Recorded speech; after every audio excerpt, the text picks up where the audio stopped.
આમ આંખ સામે સમસ્ત યાદવોના શપ પડ્યા છે. એમાં કૃષ્ણના પુત્રો પણ છે. પ્રદ્યુમ્ન છે, અનિરુદ્ધ છે, આ બધાના શબ છે.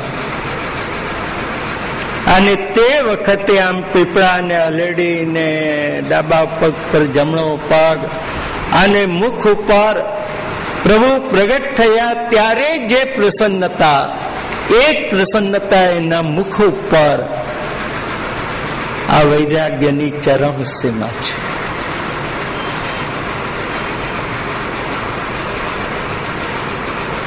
આપણી તો 5ની નોટ ના જડે ને તોય મોડું ઉતરી જાય. આમ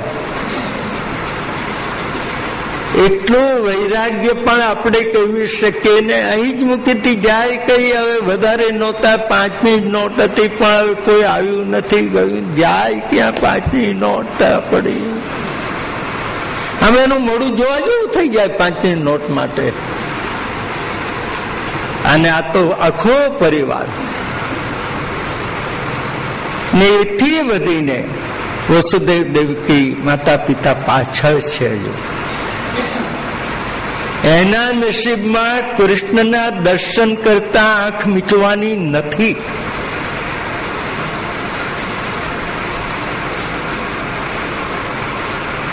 અને તે વખતે પ્રભુના મુખ ઉપર આમ પ્રસન્નતા એ સંપૂર્ણ વૈરાગ્ય વિના સંભવ નથી.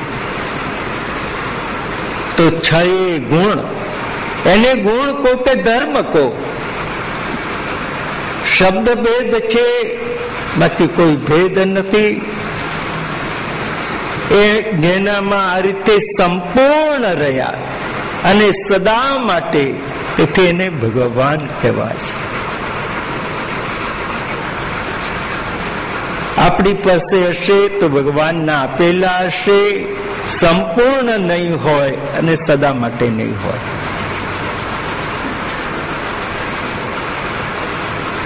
તો ધન્યસ્તુ મૂઢ મતયોપી હરિણ્યેતા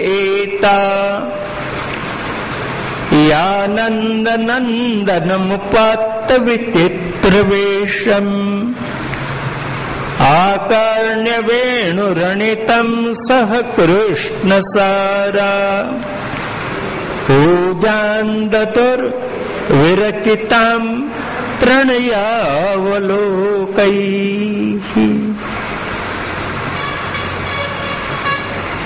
આમ ઘરમાં બેઠા બેઠા ગોપીજાન એને જોઈ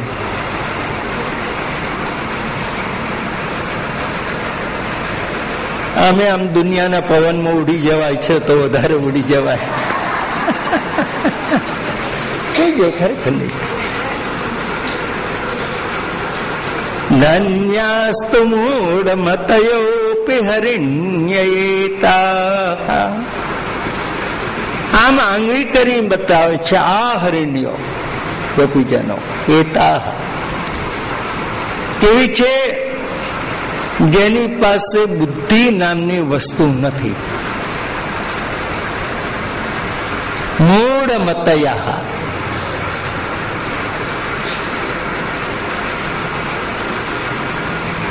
આપણે તો બધા બુદ્ધિશાળી છતાં પણ આપણા કરતા ધન્ય આ બુદ્ધિ વિનાની હરિણીઓને ધન્ય છે.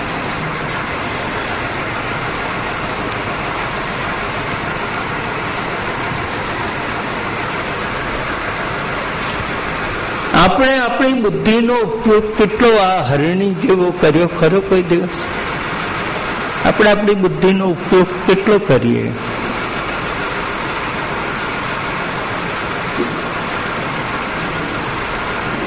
પૈસા ભેગા કરવામાં કરીએ, ફર્નિચર વસાવવામાં, દાગીના વસાવવામાં, દીકરા દીકરીને પરણાવવામાં.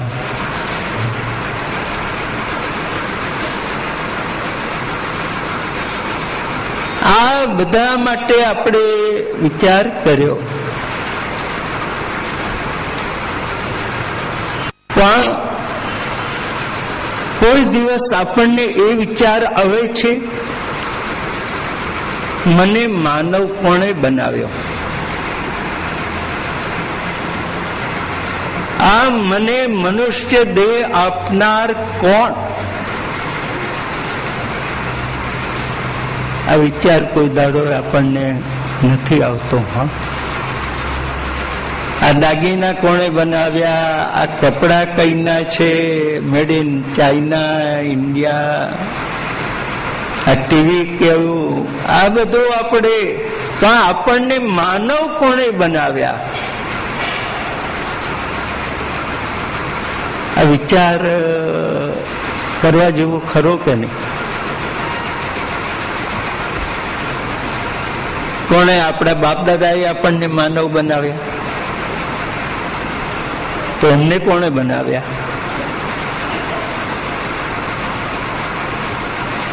એનું જો ચિંતન કરીશું, વિચાર કરીશું, તો એક જ જવાબ મળશે, ભગવાને આપણને આ મનુષ્ય દેહ આપ્યો. નહીં તો એ ધારત તો આપણને કીડી, મંકોડા, વંદા આવો જન્મ આપ્યો હોત ને, તો લોકો પેલું સ્પ્રે છાંટી છાંટીને મારી નાખત આપણને, ઘરમાં રહેવા ના દે.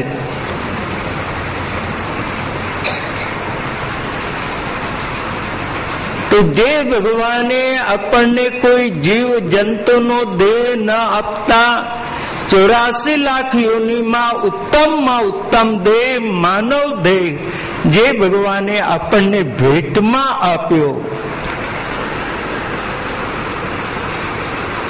એ ફરજ આપણે યાદ નથી. તો ઘર આવું રાખે છે.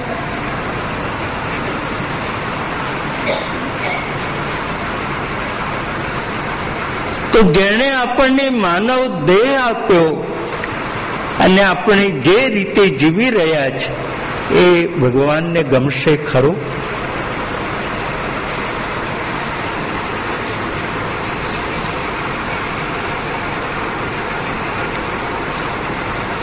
ધનમાં, સંસારમાં, પરિવારમાં આપણે પારાવાર આસક્તિ કરી, પણ પશુઓ જેટલી પણ ભગવાનમાં આપણે આસક્તિ કરીએ છીએ ખરા?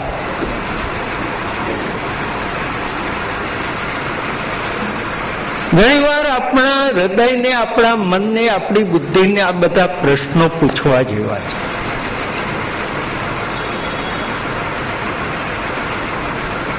તો જ જીવન ભગવાન સાથે જોડાઈ શકશે, નહીં તો નહીં.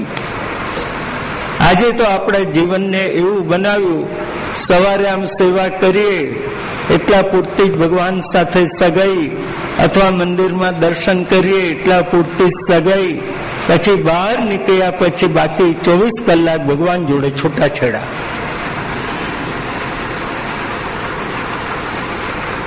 એના માટે આપણે વિચારવાનું જ નહીં, દરવાજા જ બંધ કરી દીધા.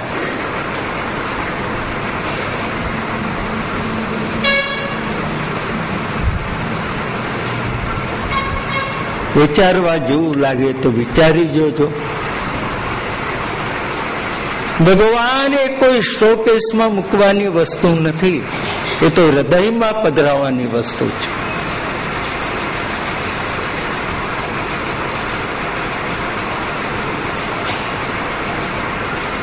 અને આજે આપણે ભગવાનને શોકેસમાં મૂકવાની વસ્તુ બનાવી દીધી છે.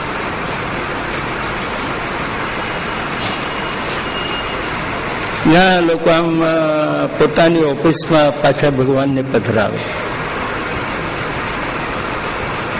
સરસ આમ કબાટ બનાવે, ને એમાં એની જેનામાં શ્રદ્ધા હોય, માતાજીમાં, મહાદેવમાં, કૃષ્ણમાં, શ્રીનાથજીમાં પધરાવે.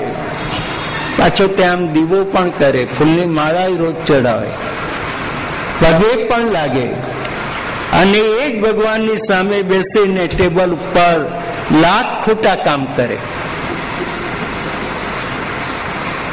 એની હાજરીમાં, એની સાક્ષીમાં એને શરમ ના આવે. આનો અર્થ શું કે એને ભગવાનને શોકેસમાં મૂકવાનું રમકડું માની લીધું. નહીં તો કમથી કમ એની સામે તો ખોટું કામ કરતા એને શરમ તો આવત ને. જેને તું માળા પહેરાવે છે, જેની પાસે દીવો કરે છે, જેને પગે